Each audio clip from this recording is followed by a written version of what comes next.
এক বছর 10 মাস আগে একটা কথা বলেছিলাম, 1 বছর 10 মাস আগে একটা কথা বলেছিলাম, অনেকে রেকর্ডে দেখেছেন হয়তো, যে আগামী 3 বছরের মধ্যে তোমাদের চোখ দিয়ে পানি নয় খুন বেরোবে।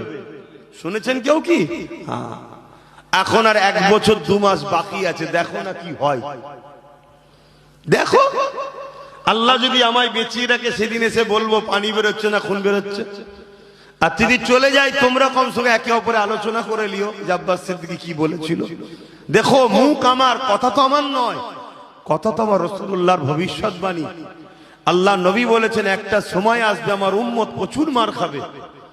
সাহাবা হুজুররা জিজ্ঞেস করলেন, ভাই তাদের, ইয়া রাসূলুল্লাহ আমার ভাইদের সংখ্যা কি কম হবে? আল্লাহ নবী বললেন, না, সংখ্যা অনেক হবে, তারপরেও মার খাবে কেন?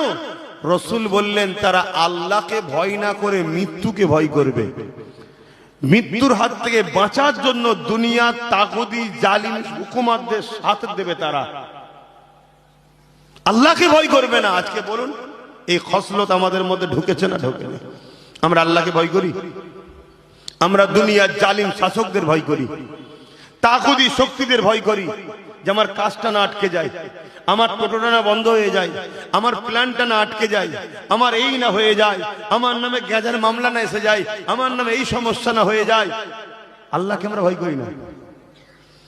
আর অথচ আল্লাহ বলছে যে আমাকে ভয় করে ইমান খলিমান খাফা মাকাম রাব্বিহি জান্নাতান। সূরা রহমানে আল্লাহ বলছে আমি তাদেরকে 2টো জান্নাত দেব। জোরে বলুন সুবহানাল্লাহ।